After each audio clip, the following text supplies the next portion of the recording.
Hello and welcome back to everyone. TMD mastery के इस brainstorming podcast में आप सभी लोगों का स्वागत है और मेरे साथ हैं ललित सर। हाय सर, कैसे हो? बढ़िया सर। तो सर आज हम बात करने वाले स्टूडेंट्स की प्रॉब्लम्स को लेके। क्या होता है कि बहुत से स्टूडेंट्स सब स्टडी करते हैं तो लाखों वीडियोस देख लेते हैं, बट उन्हें समझ में नहीं आता है कि कैसे वो अपनी स्टडी को सही तरीके से करें। तो आज हमारा जो वीडियो का मेन टॉपिक है वो ये है, how to make perfect study plan. Okay, यानी कि हम परफेक्ट स्टडी प्लानर के बारे में बात करने वाले हैं और ये वीडियो उन सभी स्टूडेंट्स के लिए होने वाली है जो अभी स्कूल में पढ़ रहे हैं या फिर बोर्ड एग्जाम्स की प्रिपरेशन कर रहे हैं। इसके अलावा अगर कोई कॉम्पिटिटिव एग्जाम्स की तैयारी कर रहा है तो भी इस ब्रेनस्टॉर्मिंग पॉडकास्ट के सेशन से काफी कुछ चीजें सीख सकता है जो कि हम प्रैक्टिकली सीखने वाले हैं।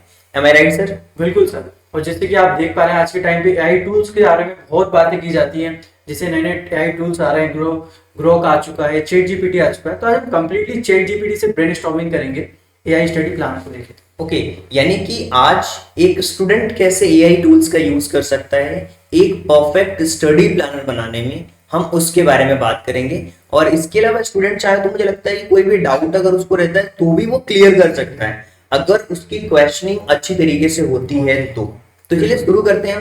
सर, सबसे पहले मुझे लगता है कि आज के समय में जितने भी स्टूडेंट हैं ऑलमोस्ट, अगर वो बोर्ड एग्जाम्स में है तो मुझे लगता है कि 50% 60% ऐसे स्टूडेंट होते हैं जिनके पास मोबाइल फोन होता है। बिल्कुल सर। तो चलिए सबसे पहले तो अपने मोबाइल फोन को हम कनेक्ट करते हैं अपने ये डिजिटल स्क्रीन से। तो ये हमारा फोन कनेक्ट हो चुका है।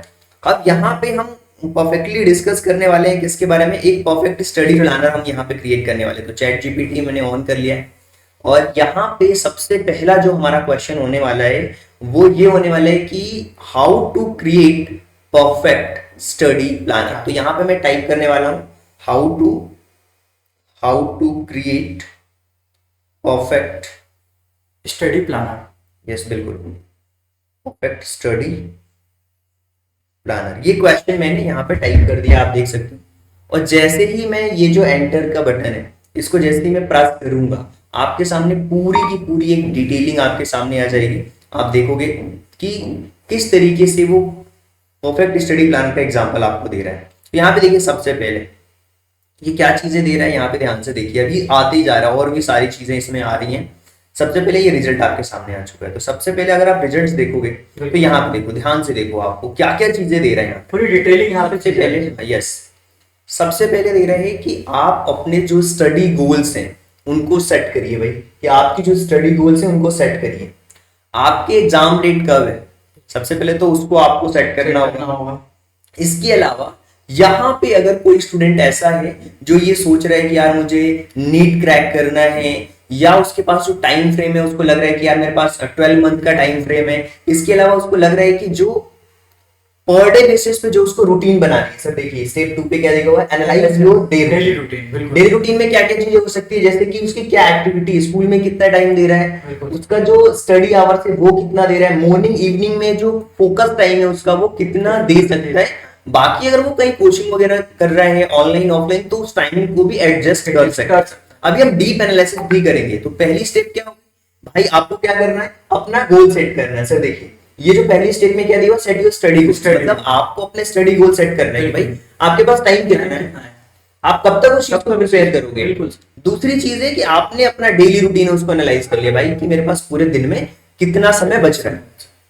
इसके बाद तीसरी चीज है भाई अपने सिलेबस को ब्रेक डाउन करना। अब ब्रेक डाउन में ये 3 इंपॉर्टेंट चीजें हैं। सर देखिए सबसे पहले तो इंपॉर्टेंट टॉपिक्स, इसके बाद वीक एरियाज, इसके बाद किस चैप्टर से कितने मार्क्स के क्वेश्चंस आएंगे, कौन सा चैप्टर कितना वेटेज रखता है, ये पूरा आपको उस वे में अपना जो सिलेबस है ना वो ब्रेक डाउन करना होगा। अगर ये चीज आप कर जाते हैं तो फिर आगे की बारी आती है प्लानिंग। बहुत सारे मिलते हैं प्लानिंग की। अब देखिए 2 तरीके के प्लानर हो सकते हैं। हाँ। एक होता है डिजिटल प्लानर जिसमें गूगल कैलेंडर यूज कर सकते हैं सर। जैसे हम भी अपने डिजिटल जो मार्केटिंग करते हैं उसमें पूरा कैंपेन चलता है तो पूरा का पूरा हम गूगल शीट पे उसको बनाते हैं। एक होता है फिजिकल प्लानर, मतलब डायरी मेंटेन कर सकते हो, व्हाइट बोर्ड मेंटेन कर सकते हो, और भी बहुत सारी चीजें हमारे पास फिजिकल प्लानर भी है सर। राइट, और हाइब्रिड भी हो सकता है, मतलब दोनों कर सकते हो, एक मंथली के लिए और एक डेली के लिए, टू डू लिस्ट के साथ। यस, वीकली भी होता है तो वीकली और डेली दोनों आप कर सकते हो, और मंथली के लिए आप टू डू लिस्ट फॉलो कर सकते हो। तो ये चौथी स्टेप हो गई, आपको प्लानिंग करना है, Planning किस फॉर्मेट में आप कंप्लीटली चीजें करने वाले हैं। अब आता है दो तरीके का, ये इंपॉर्टेंट हिस्सा है इस पूरे सेगमेंट में, जो प्रिपरेशन करता है स्टूडेंट, उसमें ये पूरा का पूरा ये इंपॉर्टेंट पार्ट है कि भाई आपको weekly plan plus daily study plan, मतलब डेली जो आप कर रहे हो, वीक में आप एनालिसिस करोगे भाई कि आपने कितना काम किया, कितना नहीं किया, कितना सिलेबस कंप्लीट हो चुका है, कितना सिलेबस बाकी है। तो देखो सर यहाँ पे क्या लिखा हुआ है, सबसे पहले तो 5 से 6 टॉपिक आप सिलेक्ट करो वीक में, ओके, और एक दिन का बफर रखो। बफर रखने का मतलब इसलिए बोल रहा है ये कि भाई जो आप 4-5 दिन पढ़ोगे ना, हाँ। एक दिन उसका रिवीजन करो, कभी कोई काम आ गया अचानक तो नहीं पढ़ पाए, तो वो आपको पढ़ना है। हाँ सर, कई बार ऐसा होता है जब बच्चे स्टडी करते हैं तो कभी कुछ काम आ जाता है तो अर्जेंटली वो काम उन्हें करना पड़ता है, तो ये प्लानर जो है ना इसमें बहुत हेल्पफुल हो सकता है। तो ये जो चैट जीपीटी है, हाँ। जो एआई टूल जो बता रहा है, इतना परफेक्टली शायद कोई एक टीचर से पूछोगे तो वो नहीं बता पाएगा, बिल्कुल। उसके पास लिमिटेड नॉलेज है, बार बार कहते हैं इस चीज को। और ये देखो सर, ये बहुत एक दिया हुआ है कि मतलब जैसे मान लीजिए कि फिजिक्स में एक टॉपिक है मोशन, आपको कंप्लीट करना है मंडे को, टाइमिंग दी है, मतलब ये एक आपको फॉर्मेट दिया हुआ है, प्रॉपर टाइमिंग के हिसाब से दे रहा है। हाँ बिल्कुल। इसके अलावा आप रिवीजन कर सकते हैं, हर 7 डेज में एक साइकिल बनाइए, और इंपॉर्टेंट रिसर्च में बोल रहा है वीकली मिनी टेस्ट, एक छोटा छोटा टेस्ट देना शुरू करिए। अच्छा, इससे क्या होता है, सेल्फ इवेल्युएशन होता है इंसान का, सेल्फ इवेल्युएशन जो कि बहुत जरूरी है। और एक होता है मंथली फुल सिलेबस रिवीजन, ये सारी चीजें होती हैं। अब देखिए सर, सबसे पहली चीज है ना, ये जो ट्रैक और एडजस्ट वाला जो हिस्सा है ना, ओके, ये इंपॉर्टेंट होता है। मतलब आपने क्या चीज किया उसको टिक करो, क्या चीज आपका क्या काम कर रहा है आपके लिए, जैसे use tick and cross for daily completion. Panic नहीं होना है कि आज ये काम नहीं हुआ, मैं नहीं कर पाया, रिग्रेट नहीं होना है, रिग्रेट नहीं हो, और पूरा का पूरा डिटेल प्लान आपको मिला हुआ। मतलब बहुत ही डीपली बताया गया किस तरीके से चैट जीपीटी ने स्टॉर्मिंग करके यहाँ पे समझाया है। कुछ बोनस टिप भी दे रहा है ये, देख जैसे आप कलर कोडिंग रख सकते हो कि जो सब्जेक्ट बहुत हाईली वेटेज वाले, जैसे फिजिक्स केमिस्ट्री मैथ, आप लगता है कि ज्यादा मेहनत करनी इसमें, तो इसको अलग कलर कोड दे दो आप कि भैया उसको येलो दे दिया या फिर रेड दे दिया, तो उससे पता लग जाता है कि यार क्या क्या चीजें। आपका गोल स्मार्ट होना चाहिए, स्पेसिफिक होना चाहिए, मेजरेबल होना चाहिए, अचीवेबल, रिलेवेंट और टाइम बाउंड। कुछ एप्स के बारे में बता रहा है, आप फोकस के लिए यूज कर सकते हो, बट ठीक है। अब मुझे लगता है कि सर कि एक पर्टिकुलर किसी एग्जाम को लेके हमें थोड़ा डीप एनालिसिस करना चाहिए, तो क्या बेटर रहेगा आप बताएंगे, किस चीज को हम टारगेट करें, बोर्ड एग्जाम्स को टारगेट करें या जो बच्चे कंपटीशन वाले हैं उनको टारगेट करें? सर मेरे साथ सर लगता है कि हमारे पास जो स्टूडेंट्स की स्ट्रेंथ है वो है बोर्ड एग्जाम से रिलेटेड। यस बिल्कुल करेक्ट। तो एक बोर्ड एग्जाम से रिलेटेड ले लेते हैं जिसमें कि हर एक बच्चे को पहले बोर्ड एग्जाम से ही क्लियर होना पड़ता है, हाँ। फिर इसके बाद फिर अलग अलग एग्जाम आते हैं, कॉम्पिटिशन एग्जाम, नीट के एग्जाम। तो ये इस तरीके से हम पहले बेसिक से शुरू करते हैं बोर्ड एग्जाम। ठीक है, तो हम ये अज्यूम करते हैं कि किसी बच्चे का एग्जाम मान लीजिए फरवरी मार्च में हो रहा है, और अभी हम जुलाई के मंथ में बैठे हुए हैं, और मान लीजिए कि उस एज अ स्टूडेंट हम सोचना स्टार्ट करते हैं इस चीज को कि उसके पास 6 to 7th मंथ है, तो हम 1 महीने का बफर लेके चलते हैं कि उसके पास 6 महीने हैं, 6 महीने, और 6 महीने में वो अपनी प्रिपरेशन करना चाहता है। तो किस तरीके से वो अपनी प्रिपरेशन कर सकता है, सबसे पहले तो उसके बारे में हम बात करेंगे भाई कि कैसे वो अपनी प्रिपरेशन को कर सकता है। मतलब सबसे पहले तो भाई उसको बोर्ड एग्जाम्स की प्रिपरेशन करनी है 6 मंथ में, तो इसके लिए क्या डिटेल्ड प्लान हो सकता है उसके बारे में हम बात करेंगे। तो सेम इससे आगे हम एक क्वेश्चन पूछते हैं, थोड़ा सा डीप एनालिसिस करते हैं, इससे रिलेटेड ही क्वेश्चन पढ़ाते हैं। बिल्कुल। सो सर सबसे पहले यहाँ पे मेरा जो क्वेश्चन रहेगा कि ये देखिए, यहाँ पे हम यहाँ से फिर से क्वेश्चन पूछते हैं, इंग्लिश में क्वेश्चन पूछते हैं। हाँ बिल्कुल sir. I have to prepare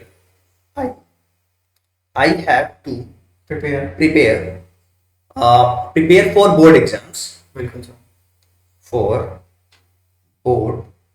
जैसे भी हमने यहाँ पे स्टडी प्लानर को समझा, अब अपने बेसिक जो हमारे एग्जाम शुरू होते हैं ना, बोर्ड एग्जाम्स, तो उससे रिलेटेड हम यहाँ पे और वो भी 6 मंथ में। यहाँ पे एक टाइम फ्रेम हम डाल रहे हैं, देखिए रिजल्ट्स में कितना बदलाव आएगा। Okay sir. I have to prepare for board exams in 6 month, 6 month का टाइम में डाल देता हूँ। अब जैसे क्या होगा, जैसे मान लीजिए कोई बच्चा ऐसा है जो 3 मंथ्स पहले की प्लानिंग करना चाहता है, तो वो भी कर सकता है। अच्छा, अगर कोई कॉम्पिटेटिव एग्जाम वाला बंदा जो लग रहा है कि नहीं यार मुझे आने वाले समय में यूपीएससी सीएससी का एग्जाम, यूपीएससी एग्जाम देना है, या फिर कोई रेलवे का एग्जाम देना चाह रहा है, या कोई यूजीसी नेट का देना चाह रहा है, तो सेम यही प्रॉम्प्ट डालेगा वो। हाँ, बस इतने मंथ में ये एग्जाम्स की मुझे प्रिपेयर करना है, तो उसके लिए एक परफेक्ट स्टडी प्लान है। और सर जब आप इसको सिलेबस दोगे, जब आप इसको डाटा दोगे, तो उस डेटा के अकॉर्डिंग आपको कंप्लीटली प्लान करके देगा। ये बहुत अच्छी चीज है मतलब कि जैसा अपन प्रॉम्प्ट देंगे, जिस हिसाब से हमें अपने डीपली एनालिसिस करना है, बिल्कुल तो सेम वही हमें रिजल्ट मिलेगा। बिल्कुल। अब देखिए ना, आप खुद देखिए इस रिजल्ट को देखिए, मैंने ये डाला आपके सामने, प्रैक्टिकल हम कर रहे हैं, लाइव कर रहे हैं, बिल्कुल बिल्कुल लाइव पूरा पॉडकास्ट लाइव है यहाँ पे।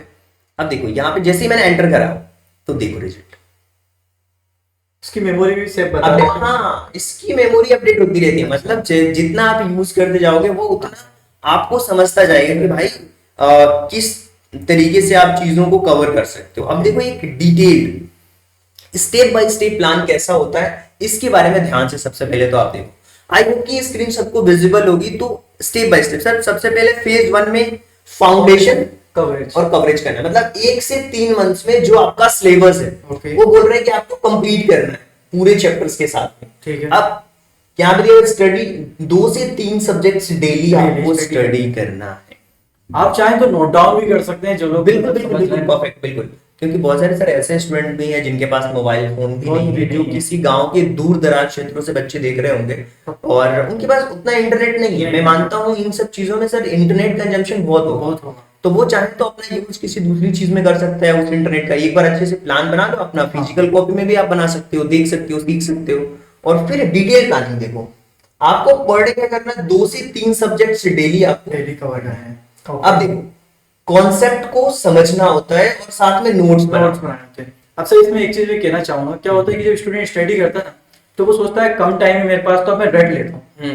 वो रट तो लेता है उतनी देर के लिए, बट जब कोई एग्जाम देने जाता है ना, जब उसका माइंड से स्किप हो जाती है। बिल्कुल। और जो कॉन्सेप्ट समझते हैं जो बच्चे, वो उनका जो फाउंडेशन है वो स्ट्रांग होता जाता है, और जिसका फाउंडेशन स्ट्रांग होता है वो कॉन्सेप्ट के बेसिस पे कोई दूसरे क्वेश्चन उस टाइप के आते हैं उनको भी कर लेते हैं। तो ये बोल रहे हैं कि पहले भैया आपके पास 6 महीने का समय है, तो 1 से 3 महीने के अंदर सबसे पहले तो सिलेबस कंप्लीट करो, ठीक है। अब एनसीईआरटी को फॉलो करो, आप बेसिक्स बुक्स जो होती हैं उनको, अब यहाँ पे देखो टाइम को आप ऐसे एलोकेट करने को बिल्कुल कि बोल रहे हैं कि 60% टॉपिक्स आपको नए टॉपिक्स पे ध्यान दो, 20% टाइम अपना रिवीजन में दो और 15% टाइम प्रैक्टिस करने में दो। मतलब इसको ऐसा समझो कि सर मान लेते हैं कोई बच्चा 10 घंटे की पढ़ाई कर रहा है फॉर एग्जांपल, वैसे कोई करता नहीं है, एक एग्जांपल दे रहा हूं मैं। अगर कोई 10 घंटे पढ़ाई कर रहा है तो उसको 6 घंटे नए टॉपिक्स पे ध्यान देना है, अच्छा ठीक है। लगभग 2.5 घंटे उसको रिवीजन करना है और लगभग 1.5 घंटे उसको प्रैक्टिस करना है क्वेश्चंस की क्या क्या। यहाँ पे एक वीकली एग्जांपल भी दिया हुआ है कि डे आफ्टरनून इवनिंग में कौन कौन से सब्जेक्ट्स आप पढ़ सकते हो, इसका कंप्लीट उसने मतलब बना दिया है, टेबल बना दिया है। मंडे को आप physics chapter 1, maths chapter 2, Hindi, Tuesday को फिर ये केमिस्ट्री, फिर इंग्लिश, फिजिक्स, इस तरीके से आप बना सकते हैं एसएसटी वगैरह सारी चीजें। अच्छा, ये इसका पहला फेज कंप्लीट हुआ। अब बोल रहे हैं कि दूसरे फेज में आपको प्रैक्टिस और रिवीजन करना, मतलब 4 to 5 मंथ्स के बीच होता है। हाँ, ये भी अपन को स्टार्टिंग बताया था उसमें, फर्स्ट से 3 मंथ्स का बताया, 4 to 5 मंथ का, बिल्कुल।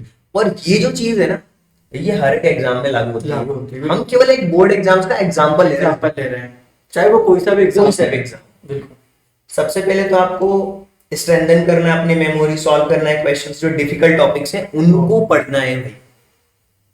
जब आप ये चीजें कर लेते हो तो राइटिंग प्रैक्टिस क्या होता है, मैं बार बार बच्चों से एक चीज रिपीट करता हूँ क्लासेस में भी, अपनी लाइव क्लासेस में भी, ऑफलाइन क्लासेस में भी, जी कि जब आप कोई भी चीज लर्न करके सुनाते हो या याद करके आप सुनाते हो, मुझे लगता है कि आपको ये टॉपिक आता है। जैसे मान लो मैंने पूछा लाइट रिफ्लेक्शंस, ये सारी चीजें क्या होता है, बच्चा उसको सुना देता है। लेकिन जब स्पेलिंग लिखने की बात आती है तो वहां पे गलती करता है, वो उसको समझ नहीं आता है कि यार याद करने के मार्क्स नहीं मिलेंगे, आपको एग्जाम्स के अंदर लिखने के मार्क्स मिलते हैं, तो आपको लिखने पे प्रैक्टिस करना पड़ेगा।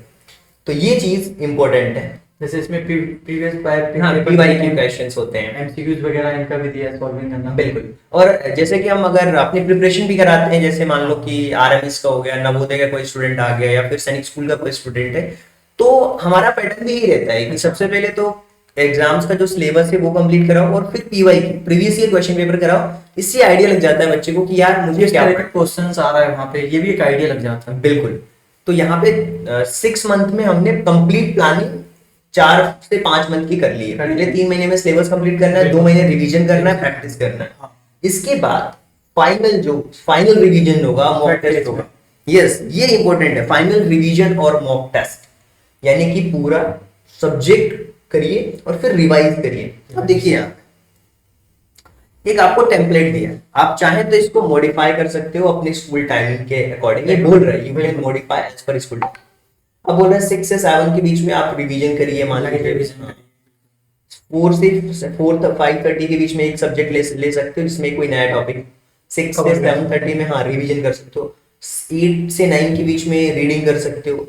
ये बोल रहा है कि 5 से 10 मिनट का ब्रेक भी लीजिए। अगर आप 40 मिनट तक लगातार पढ़ते हैं तो 5 मिनट का ब्रेक ले सकते हैं। हाँ, ये भी बहुत जरूरी होता है, क्योंकि अगर कंसिस्टेंसी आप पढ़ रहे हैं तो आपका माइंड एक तरीके से ब्लॉक हो जाता है, फिर आपको या तो नींद आने लगती है, खासकर पढ़ाई में ज्यादा नींद आती है। बिल्कुल ऐसा होता है। और मुझे लगता है कि बच्चे को कोई टॉपिक समझ में नहीं आ रहा ना, तो उसको कहीं ना कहीं एआई टूल्स की मदद लेनी चाहिए आज के समय में। बिल्कुल, उससे क्या होगा, उसका मन लगा रहेगा, वो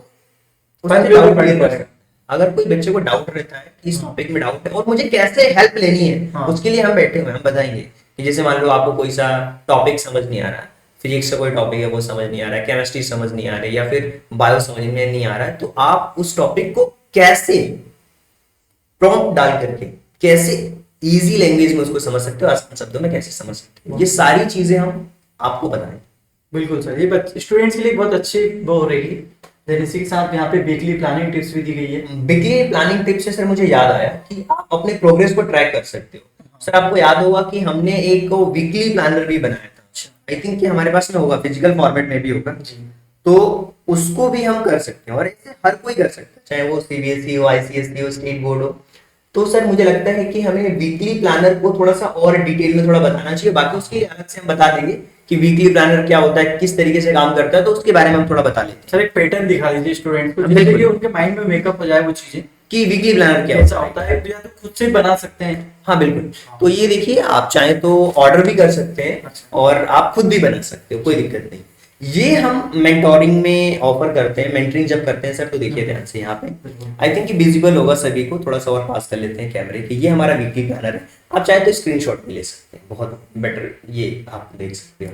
यहाँ पे हमने क्या किया, देखो सर ध्यान से, सबसे पहले मंथ लिखा हुआ और ब्लैंक लिखा हुआ। तो जैसे मान लीजिए अभी जुलाई का मंथ चल रहा है, तो यहाँ पे जुलाई लिखिएगा बच्चों, और इसके अलावा डेट लिखी हुई है, डेट, राइट, और इसके बाद ये डे लिखे हुए हैं, डे लिखे हैं, और मतलब डेट हो गया। जैसे मान लीजिए कि आज है अपना 7 जुलाई, मंडे, तो यहाँ पे मंडे लिखा। आज उसको कौन कौन से टास्क करने हैं इस ब्लैंक में लिखना है। 4 से 5 टास्क लिख सकता है, 3 से 4 सफिशिएंट है कि मैथ्स का चैप्टर नंबर 1 करना है, साइंस का मुझे 5th चैप्टर करना है, ये मुझे लर्न करना है, इंग्लिश ग्रामर में ये टॉपिक लर्न करना। अगर उसने पर डे बेसिस पे, आप देखिए कितने ब्लैंक्स हैं, 7 डेज का है, 1 2 3 4 5 6 7, करेक्ट। अब इस 7 डेज में ये वीकली प्लानर है। अब इसमें पर डे आपका रिजल्ट कैसा रहा, मतलब कि अगर मान लीजिए कि 5 टॉपिक आपने सिलेक्ट करे हैं और 5 में से आपने 3 टॉपिक्स कंप्लीट कर लिए हैं, 2 टॉपिक्स आपके कंप्लीट नहीं है, इसका मतलब 60% टास्क है, तो आपको लिखना है रिजल्ट में 60%, बिल्कुल, राइट। आपका आज का मूड कैसा रहा, मतलब इस 1 वीक में 7 में से एक दिन आपका परफेक्ट चला गया। परफेक्ट डेज कैसे काउंट होते हैं, यानी कि आपने जो 5 चीजें सोची थी, उन 5 चीजों में से अगर कंप्लीटली वो 5 चीजें कंप्लीट कर लिया आपने, तो बिल्कुल परफेक्ट हो जाएगा। और ये जो आप देख सकते हो ना, ये जो हमारी एक तरीके से नोटबुक टाइप हमने बना रखी है, इसमें हर मंथ का है, जैसे ये मंथ आप देख पा रहे हो, तो इसमें कंप्लीटली मंथ का वीकली प्लानर दिया हुआ, हर मंथ का, राइट। और ये हमारी वीकली प्लानर है, mission development weekly planner, yearly planner है, ये कंप्लीट हमारा ईयरली प्लानर है। तो मंथ में भी आप यूज कर सकते हो, मतलब हर एक वीक को आप हमारे साथ ट्रैक कर सकते हो, और जिसको भी ये चाहिए वो कॉल कर सकता है। डिस्क्रिप्शन में हम कॉन्टेक्ट नंबर दे देंगे, और हमारी एप्लीकेशंस को भी डाउनलोड करके वो हमें चैट के माध्यम से मैसेज कर सकते हैं। ये स्टूडेंट के लिए बहुत अच्छी फैसिलिटी हो सकती है, क्योंकि अगर वो डेली ये सब चीजों को नोट्स करके अगर लिखता है ना, तो उसका एक माइंड सेट रहता है कि आज मुझे ये काम करना है। बिल्कुल, ईयरली को देखता है, जब वो समझता है कि ये मेरे पेंडिंग टास्क रह गए, क्या मुझसे चीज छूट गई है, तो ये बहुत ही इंपॉर्टेंट टास्क होता है जब हम इस तरीके के प्लानर्स यूज करते हैं। बिल्कुल, और सर मुझे लगता है कि काफ़ी कुछ चीज़ें हमने डिस्कस कर ली है प्लानर में। अगर आप किसी बच्चे को लगता है कि मुझे और डीप एनालिसिस करना है, मतलब कि मुझे सिलेबस है मेरे पास में, सिलेबस को उसको देना है और पूरा एक परफेक्ट प्लानर चाहिए, तो उसके लिए हम अलग से वीडियो बनाएंगे। बिल्कुल। और बच्चे हमें कमेंट कर सकते हैं कि ये ब्रेनस्टॉर्मिंग जो सेशन है वो कैसा लग रहा है। और आगे किसी भी टॉपिक्स पे अगर आपको कोई भी प्रिपरेशन, कोई भी डीप एनालिसिस करनी है, तो आप हमें वो टॉपिक बता सकते हैं, उस पर हम completely brainstorming का सेशन करेंगे। So thank you so much and thanks for giving you precious time. God bless you. Thank thank you you so so much. Much.